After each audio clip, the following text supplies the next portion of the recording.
How's it going? Welcome to Potter's Pod, the official Stoke City podcast. This, though, is a little bit different. We're in the south of Spain on the Stoke City Preseason tour. On this special episode, Stoke City defender Bae Junho. Ben, congratulations, because you are the first player to make 2 appearances on Potter's Pod.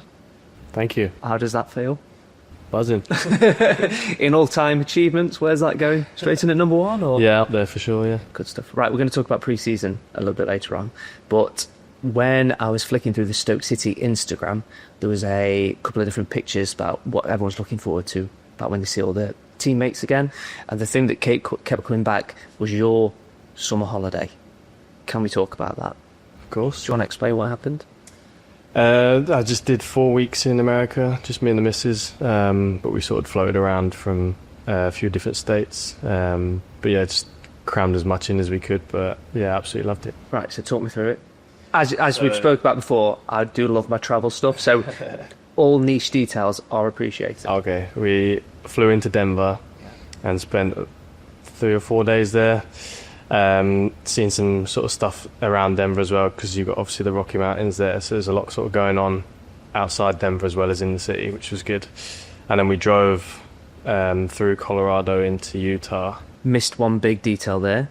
You're in America. What car do you hire? Well, we had 3 in total on the whole trip, but the first one we had was this Kia thing, and it's disgusting. Okay. It drove really nice, but it was disgusting to look at. They love those over in America, those Kia high cars. Sorry, carry on. So yeah, we drove into Utah, a few days there, again seeing a few different places. But it's the scenery through Utah and stuff's unbelievable. Did you go to Salt Lake City, or did you not go that high? Yeah, then we drove up into Salt Lake, which I really liked actually, and we was only there for maybe 2 days. And then we drove through Idaho, but we were only there for like a day. We didn't stay the night or anything. And then we went up to Jackson in Wyoming, and that was my favorite bit. That was like just unbelievable, the scenery, and the people there are all so nice. And yeah, it was expensive up there though. Oh, was it? Why is it so expensive there? I think it's getting like quite popular, so a lot of people are sort of visiting now, and I think they're putting the prices up. But it was lovely there. Give me some. Why was it so expensive? This is a football podcast, and we will come on to the football in a minute. But why? We were looking at houses there just out of curiosity, and they were just a fortune for what you were getting and stuff. With like no land, bearing in mind there's so much land there. Yeah, you couldn't get a lot for like $1 million. It wasn't. Like, it was super expensive. And then, to be fair, the prices of things while you were there weren't too bad. You know, meals, coffees and drinks and stuff, they were okay. But certainly, the house prices and stuff are through the roof. And if a professional footballer is saying it's expensive, someone like me, it was ridiculously tight, I might have been itching my teeth at that point. Is that bad? But yeah, I think that was me and the missus' favourite place. And we were looking forward to going there. We'd wanted to go there for a few years. Just sort of seeing it online and on TikTok and stuff like that, and it looked class and it lived up to expectations for sure. Why did you pick that route then? Because again, that if someone says they're going on a holiday to America, that is not necessarily a route that you would assume that someone would pick. No. Last year we did. We flew into Nashville, a few days there, a few days in Vegas, and then a few days in LA. So we wanted to do some like different stuff this year. And we wanted to do things that aren't super popular, so I don't know many people who've gone to Colorado, Utah, Wyoming, stuff like that. So that was more why we picked that sort of stuff. We ended up doing a few of the more touristy stuff, if you like. So we went from Jackson and we flew down to Dallas, and spent 4 or 5 days in Dallas, which again was class. Going across to like Fort Worth, which is 45 minutes from Dallas, which has got all like the sort of cowboy stuff and all of that, which we both love. So that was really good as well. And then while we were there, we were gonna go. Just a second. When you say we both really love, do you mean you really love and your other half puts up with it to make you feel better? No, she's equally into it as me. Yeah, you should ask her. It's like me saying to my wife, "Oh, my wife loves men's shoes." Just no, Robbie, you love men's shoes. You don't shut talking about them. It's not like that, is it? No. Well, yeah, you should ask her. But as far as I'm concerned, I'm pretty sure it's both of us. But And yeah, we were going to go and do the Grand Canyon after Dallas, but the NBA Finals were in Oklahoma City, which is about a 3-hour drive from Dallas. Is it Oklahoma Thunder? Yeah, so we were like, we could get to one of the games. So it was a toss-up between sort of going there or going to the Grand Canyon, and we sort of thought the Grand Canyon's not going anywhere. And we might not get a chance to go to the NBA Finals again, so we just drove up to Oklahoma City and spent 2 nights there. I went and seen the basketball there, that was class, because I'd been to a game before in Houston, but there wasn't sort of that many fans there, and the missus never been before in Oklahoma. I mean, I didn't know too much, but apparently their fans are the best in the league. I know everybody says that, but apparently they're the loudest, and the atmosphere was just unbelievable. And obviously being the NBA Finals, it was like a massive game. So yeah, it was crazy. We both loved that. And then we finished in Miami, so spent 6 days in Miami after that. Just sort of, that was more of like a chill out before we came back here, really, just sitting on the beach and stuff. And but again, while we were there, they had the ice hockey finals, which again was just coincidence that Florida got into the final and we could get there, so we went and seen that as well. And again, the atmosphere was class, and neither of us had ever been to ice hockey before, so that was really good as well. So I don't know if this is a reference point for you, but I imagine people listening to this will know it. Dumb and Dumber, the film, they quite famously drive through like Aspen and all that kind of stuff. Did you go that route as well? Yeah, we went to Aspen. Yeah. Have you seen Dumb and Dumber? I have. Yeah, no, I have. The missus hasn't though, so I was saying, this is where they drove the little motorbikes and stuff. Yeah. At Breckenridge and all that. That's where me and mate went for that reason. Oh, really? Yeah. And she was just like, I don't know what you're on about. Yeah. But I was like, my parents will know. Yeah. But yeah.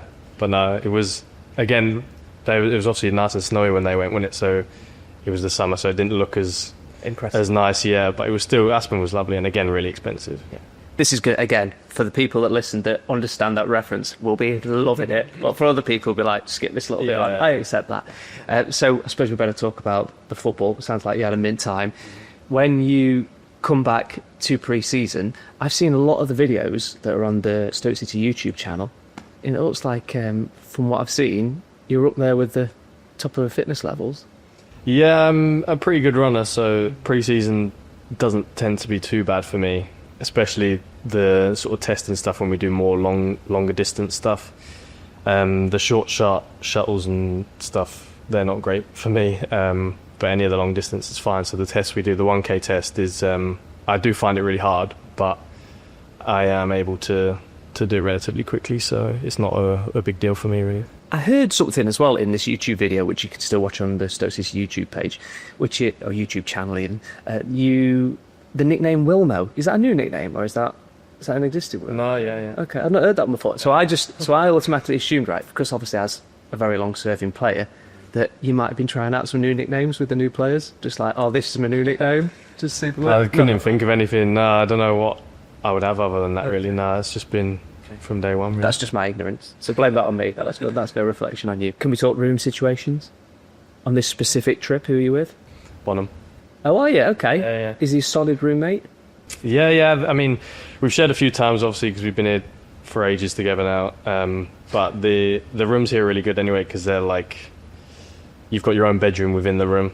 So he's got his own space, I've got my own space, which is handy, because it's the one thing I think all the players are cautious of sharing, as sort of the bedtime situation is like, if you want to go to bed, they're sitting on FaceTime or something and you can't sleep or whatever. So it's nice to, like, I can be on my phone if I want, knowing he's doing whatever he wants. So it's nice. What's he like? Is he all right? Yeah, no, he's sound. Yeah. I mean, we get on, like I said, we've been here for ages together now. So, if I could have picked, I'd have picked him anyway. So it was happy days. Do you think he'd say that about you? I hope so. I hope so. When it comes to working out those situations, we were talking to this about Lewis Bacon on the podcast as well. Effectively you're told, it's not a case of who do you want to share with, it's just like, you're in with Jack. Is that what it's like with you? Is that what happens? Yeah, we didn't know until we got here who we were rooming with, so it was just names on your door keys, really. So yeah, I mean, they tend to know who hangs around with who and tries to put everybody with who they want to be with, so I wasn't too surprised that they had put me with Bonham because we spend a lot of time together. But there's enough lads in the team who I wouldn't mind sharing with. Not too much of a deal for them. No weird habits? You or him? Don't think so. I mean, I don't think I'm weird. I don't think anybody thinks they're weird. But I haven't noticed him doing anything either, so they're all good. He's very tall as well, so I just imagine like his feet sticking out the end of the bed. You've not seen anything like that? No. I mean, like I said, he's in his own room, so I can't see what he's like in bed, but he says the beds are rubbish, so maybe he's sleeping a bit awkwardly. Yeah, just go lengthways, just go sideways. That's probably what happens. When you come to somewhere like this, and it can be so hot, how does that affect what you're doing when you're training? Obviously, you mentioned as well, you're big into your running, you're obviously very good at it. How does the weather affect that for you? Obviously, it makes it harder. You don't have to do like the sessions back home. If you were doing them here, they would obviously feel a lot harder just because of the heat. But I don't mind it. I enjoy running in the sun. Like I'll do it on holiday, and it's you feel better for it because it makes it easier when you go home. But I think that's the most important thing about a pre-season trip is you go somewhere hot. I think that's the whole point. So it's nice to come here where I know it's not today, but I think the forecast for tomorrow and onwards is like 30 degrees. That's what it should be in pre-season. It should be nice and hard. When you were away, like when you went on this trip in the summer, how much are you keeping your fitness up? What's the normal day like? Well, we get given a program, so I had about 3 weeks from the end of the season for doing absolutely nothing. And do you do nothing then, or? Yeah, I certainly when I was younger found it hard because you get paranoid of coming back to pre-season fit. But playing sort of the amount of games that I have done the last few years and the problems with ankle and stuff like that, I wanted to make sure I had 3 weeks of doing nothing because the older you get, your body does need that time off. But then I do like to work hard, so we get given the program, but I'll do bits on top of that just to keep ticking over. And the programs normally tends to be like a day's work and then a day off or 2 days off and then another bit, and it sort of increases. So the first week would be maybe 1 or 2 runs, and then by the end you're doing 3 or 4 runs a week. But again, I don't mind doing it on holiday. I just get up and go to the gym or go for a run or whatever, and then I have the rest of the day to do whatever then. What's your missus doing while you're doing that? Is she just quite happy to have you? Yeah, she's just quite happy to have you out. Lying in, yeah, getting ready, and then I get back, shower, and then we're out for the day. Yeah. So she's got no excuse. When you get back, she's got to be ready, coffee waiting for you. That's those. I wish, but no. But then she's still faffing, and then I'm still waiting. So yeah, just standard. Yeah, that's life. Yeah. When you come to somewhere like this and there's new players around, what's that dynamic like? Because it seems like everyone gets on. Yeah, it's always been fine here. I think they obviously end up gravitating towards the people that they feel like they're getting on with. But I feel like the whole group's pretty welcoming, so everybody speaks to everyone. But no, it's a good chance for them to get to know us and vice versa as well, because obviously we're with each other 24/7. And yeah, it's just a nice way for them to get acclimated with all of us. Do the new players tend to stick with the other new players, or is it just if someone played with someone before, they'd go and spend time with them? Yeah, I'd say sometimes that happens. I think this year they haven't. They've all sort of mingled with everybody and they're getting to know everyone. And I don't think there's too many lads who've played with any of the new lads, so they're all pretty new to everybody, which I think is also nice because then they have to sort of mingle with everyone rather than just sticking with the 1 or 2 people that they know. Who's the most familiar? Who do you reckon, like say that one of the new signings walks in and you're sitting around, who'd be the first one to go over and talk to them? In my head I've got an idea who I think that might be, but who would it be? Frank. Yeah. Gibbo. Yeah. Bergs probably makes an effort. Yeah, I'd say those 3 probably stand out. But I don't think there's many who are antisocial, if you know what I mean. Yeah. There's people that go over and initiate a conversation. There's other people that will chat to you if you chat to them, and that's the kind of, I suppose it's like any workplace, isn't it, really? Yeah. When we are here, obviously at this moment in time, it is not ridiculously hot. But last week I've been in Seville and to Jerez, Jerez, just up the road apparently. My mum pronounced it Jerez, just so you know. And it was 47 degrees last week. So I was a little bit concerned that I was going to sweat quite a lot and be quite uncomfortable. And as I am probably the palest man that you'll ever meet, I thought there's got to be some precautions that I take to that. So I went on social media and I found a couple of different things that aim to keep you cooler. Now I've got a few with me. Do you mind rating these out of 10 to see how good you think they are? Is that okay? Yeah. Right, I'll show you the first one because this is quite a standard one. So this is as simple as you think it could be. It's just a normal fan. Talk me through it, what are you thinking? Yeah, I like these. I think the problem I find with these is as soon as you turn it off, you end up feeling warmer than you did before. So it's great while it's on, but then like if you turn it, that goes up. Yeah, it's 6 settings. Yeah, it's not so cheap. then- Well, it is cheap, but Yeah. I mean, So now I feel warmer than I did when you give it to it. what are you rating it out of 10? To keep you cool, it's a good 9, but then I think in the long run, I don't think it's great. Overall? 7. I wouldn't turn it down. Okay. So for people that are listening and not watching, this is like your normal kind of fan that you'd get, like a desk fan, but handheld. Yeah, decent. So 7 out of 10 on the Ben Wilmot scale. So there were 3 in total. I'm going to give you this one. I didn't know about these, but they're apparently very popular with a certain group of people, but I'll show you this. So for people that are listening and not watching, this is like a set of headphones, but have you seen these before? Yeah, around the neck. Yeah. So it's like a set of headphones, but it's a fan. So you put it around your neck, and then you press that button to the side there. You'll like the rose gold detail. I don't think that'll be lost on you, Ben. If you click on this side here, press it for you. I think that's quite good. Yeah, and you don't have to hold it. No. And it doesn't look as...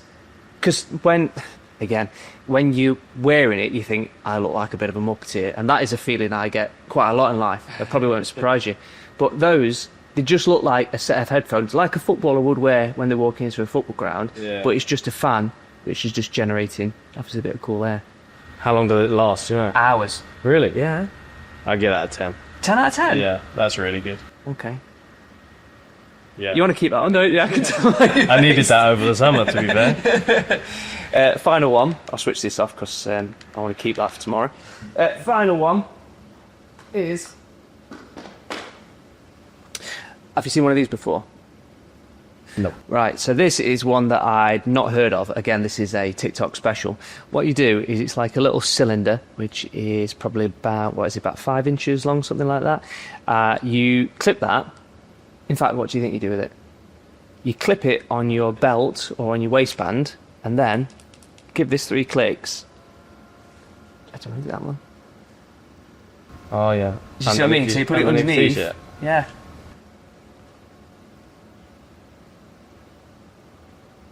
That's not on the optimum setting, just so you know, so don't write it off just because it's not strong enough. What are you thinking? It's alright, it's a bit weird. Yeah, it is. It is one of those where I can live with the headphone lookalike, I can live with the physical fan, but walking around with that, my daughter is 7 and she did judge me. And again, if you get a 7-year-old judge you, it's pretty low standards in it. Yeah. It's alright, I think it's better than nothing, but it's nowhere near as good as the other 2 of them. Yeah, okay. So what are you giving it out of 10, please? Like a 5. 5 out of 10, okay. Are you not marked it down just because you wasn't strong enough? Because, as I said, it does get stronger. Do you want to reassess your number? No, I'm sticking with that. I love that. I always like... Oh, well, that's 3 settings. That's got a bit of give, that It's has. strong, to be fair. I can't see that lasting very long now. No. But still, when it does last... Yeah. Yeah? Maybe a 6 then. 6. The 3rd setting really pushed it up forward. Thank you very much for being on the podcast. It's always class to speak to you. What does the rest of a pre-season look like between now and that first game for you? Just lots of training, lots of games now, to be fair. I feel like we've got quite a few this pre-season, which is good. And some good ones as well, like Premier League opposition and stuff, which will be good for us. But yeah, just lots of train, recover, and go again, really. Does this season feel different to other seasons that you've been here before? I feel like there's an optimism around the place, which is good. I feel like everybody's obviously on board with not allowing what happened last year to happen again. And I think everybody's got confidence in this manager and set of coaches. And I think with the signings we've made, everybody's feeling positive. So I think with a few more, I think, everybody will be thinking we've got a right good shout this year. And the new lads, they settling in okay? Yeah, I think so. Yeah, they've, like I said before, they're all mingling with everybody, which is good. And they're all good players, which is also obviously what we want. So, so hopefully they keep doing what they're doing. And like I said, we can bring a few more in, and then I think we'll be feeling pretty strong. Anyone surprised you in pre-season yet? Anyone come back with that little bit of extra pizzazz you weren't expecting? No, I think, to be fair, there's a few of the younger lads who aren't sort of first team players who I think have done pretty well this year, which is good. And as a group, they all work really hard, which is what we need as first team players as well. So I feel like they're trying to make the most of their opportunity, which is good, because I've seen groups before who really haven't. So I think, yeah, it's nice and refreshing to see those boys sort of trying really hard. Do you feel quite responsible for them? Because you are by no stretch old in footballing terms, but because you've been here for so long compared to all the other players, do you feel like that extra sense of responsibility to keep an eye on them? A little bit, I think. You don't have to. No, yeah, I mean, I still feel young. Yeah, well, yeah, myself, yeah, so. Right, yeah. But yeah, I guess a little bit. I think I just try and make sure they know it's about the effort that they give at the minute. Rather, like, everybody, they can accept them making mistakes because they are all 17, 18 years old. We're not expecting them to be perfect, but we are expecting them to try really hard every session. And like I said before, I've been in groups where the young lads have come up and not tried their hardest, and it's baffling really, because they've got this great opportunity where if they can really sort of make a claim in this team, the manager might end up not signing somebody that they feel like we need to now. So it's a huge opportunity for them, but I think as long as they know that and they give 100%, then that's all they can do. What were you like on your first how old would you have been on your first pre-season trip? 18. Was that been Watford going to, where'd you go, Italy? Austria. Yeah. What were you like then? Petrified. But I just tried really hard, and like I just said, they knew I was going to make mistakes because I was young and come from League Two, but I just tried really hard and tried to finish as high up as I could in all the run-ins, so that they knew I was fit and ready to go, and just try and learn as much as you can off of the older players. Who was sound with you in that Watford team? All the English lads, Ben Foster, Will Hughes, Troy Deeney, Craig Cathcart, Andre Gray. Some big names there, aren't there? Yeah, we had, but the squad was so split between, like, sort of half the team was English and the rest was just foreign, so the English group like stuck together, and they all sort of really helped me out, which was good. I get the feeling that someone like Ben Foster, if he's anything like he portrays on his podcast and stuff like that, whenever I've spoken to him, he's always been dead sound. I imagine he was really helpful for someone like yourself at that time. Yeah, he was, but they all were, to be fair. I think because he was, as a goalkeeper, he spent a lot of time with the goalkeepers, and then certainly out in training when they're doing their own thing, I have to, obviously with all the outfield players, so spent a lot of time with Hughesy and like Tom Cleverley, and the outfield players. That I could, obviously, like you said, they're great players who I can learn off, but they're all just so sound. They made me feel so sort of at ease at a young age, which is what I needed, really. I've got two more questions. First one is about the breakfast situation. Obviously, as you've come to know now, this is your second appearance. You know, we will talk about football. We'll also talk about the details around football. Mm-hmm. So the hotel in which the pre-season training is taking place is obviously, as you would expect, a very nice hotel. And I went to breakfast this morning, and you walk in like any nice hotel, there'll be the person over there making you an omelette. There'll be the person over there that's got the pastries and all the nice stuff, you know, like your pan au chocolats and all that kind of stuff. Mm-hmm. And then you've got the side to the right-hand side that no one really wants to go to, but people feel that I have to, which is like your healthiest stuff. Who do you try and make sure that you don't sit anywhere near at breakfast, so that if you do want to sneak a little pan au chocolat, no one's judging you? I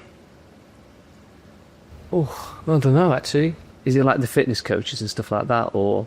Yeah, I think obviously you don't want any members of staff seeing if you're eating anything bad. I mean, a lot of people I think are quite jealous because I eat what I want really and eat quite a lot and don't really put on fat. So there's a lot of lads who, Gibbo for example, eats rabbit food basically, and because no one's ever got excited in the history of time by eating granola for breakfast. No, haven't it? No, but like I'll eat whatever and just it doesn't make a difference to me, so I'm quite lucky really. Have you ever been tempted to go up to him and eat like a sneaky little pan of raisin or whatever they're called right in front of him? Or do you feel like you have to do that old chestnut to like picking your arm up to cover it? I feel like if I'm just eating my breakfast and minding my own business, he'll just be like, God, you eat so much. Nothing I can do about it. And you're just sitting there smiling. Yeah, just going, yeah. Not a problem for me, Gibbo. Not a problem. Final one. Again, I appreciate that for the people that listen to this and that are not watching it, you like your tattoos. We touched on this on the original podcast, which you can listen to but not watch. Can you just run us through a few? But the reason why I asked this is because there's an addition. Mm-hmm. Okay. Do you want to tell us about these ones first? So on your left arm, I've got a few that mean stuff. So like parents' dates of birth or birth years, granddad's name, who died a few years ago, and then that's me and my dad, and then the rest were just because I've felt like it really, and then the 4's because my birthday's on the 4th of November, and then I got the cowboy is one of my favourite, which I got. That's on your right, next to your ankle, and on your right leg. And then another sort of country type, which is the Longhorn skull. That's the new edition. Yeah, which I got this summer. I was going to do it out in America, and I was sort of on Instagram trying to find artists and stuff, and I just thought I couldn't be bothered really and just wait till I come back because I use a guy back here who's really good, so I just waited till I got home and did it instead. Sorted. So that one, there's no plans for any further ones at the moment, or? No plans as in I'm not booked in, but there's always plans for more. Is it do you like the pain of it then? Is that what it is? No, I hate the pain, and whoever says it's not painful is a liar as well, because it is. But I just like how they look after. Getting it done is the worst bit. What's in the back of your mind for the next one? I mean, I have to get it passed by the missus, which is going to be tough, I think. But I'd like to get my quad done with like a country and western type theme to it. But yeah, the missus doesn't want me to get any more, so I'm going to have to, keep trying to work my magic with that one, I think. The reason why I ask is because you know how certain football clubs, if they won the European Championships, won like the European, like Forest got 2 stars, or in the European Cup, or if you're a international team, you won the World Cup, you get those stars. I'm wondering, can we get a Potter's Pod logo and then 2 stars above? I'll get it in one of those fake ones that I can rub on. Would you see it? If I made one of those, would you do it? If it was a fake one, I'd do it. Yeah. Okay. I'm being serious. Yeah, if I get that sorted, you will have it done. Yeah, and then rub it off. Okay, leave it on for a week, yeah? Yeah, that's fine. Pleasure to speak to you again. And you. Take care. Thank you very much. Cheers. Cheers, mate. So thank you very much to Ben Wilmot for being our guest on this episode, a special episode of Potter's Pod. This holiday sounded mint, didn't it? As always, loads of things to watch on our YouTube channel. We'll see you soon. Potter's Pod, the official Stoke City podcast.